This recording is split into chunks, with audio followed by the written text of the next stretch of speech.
Thanks, Henry. It's not easy to get up and share your thoughts and emotions, so we really appreciate that and the advocacy work that you do on an ongoing basis.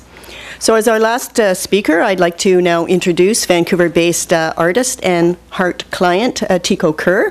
Tiko's deep reverence of the West Coast is revealed in many of his vibrant paintings of the urban landmarks and the rich natural landscape. And we've actually at St. Paul's been lucky enough to be recipients of some of Tiko's wonderful work.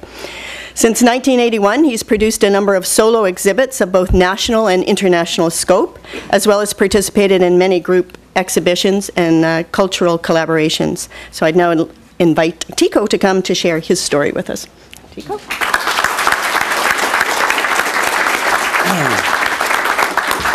Thank you very much for the very warm welcome, and to the Minister for his incredible generosity, and my doctor, Julio, and Diane, thank you. I've been a long-time survivor of HIV as well, 25 years, and through that I had been fortunate enough to hang on long enough for new drugs to come along, and then in late 2005 I became resistant to all therapies and I started to fade really quickly. And under the wonderful guidance of my doctor, we decided to canvass Health Canada for access to 2 experimental drugs that were proving to be very promising overseas. And after a very lengthy time in the media and quite a football event, we finally got the go-ahead, and within a month I became undetectable, and I still am.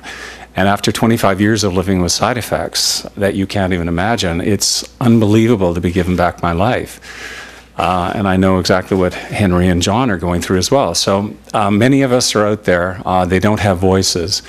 We happen to be living in a very critical time where for decades we've been chasing the virus, trying to make an impression on it, trying to slow it down, and now we've got the power. And so consequently I think it's a critical time for us to start these initiatives with policy so that we can use this time that we've got to really enact change in a very, very major way.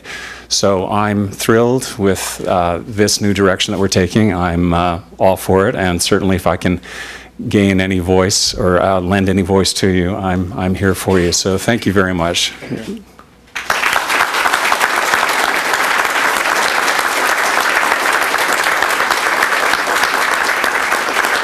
Thank you, Tiko, for your wonderful artwork and again for sharing your personal story. So today's announcement is great news for some of our most vulnerable population who remain undiagnosed and untreated for HIV and AIDS. Seek and Treat, as you've heard, will provide access to HIV/AIDS treatment for people who are not yet connected to the health system the same way most of us are. And through the unique approach, it will help improve outcomes, reduce the spread of HIV/AIDS, and avert additional cases. So I'd like to thank all of our speakers and podium guests for coming today, and for all of you for participating. And we're now going to invite you to join us outside the doors in the foyer for some light refreshments, and the stage guests will be available for media interviews. So thanks very much for your participation today.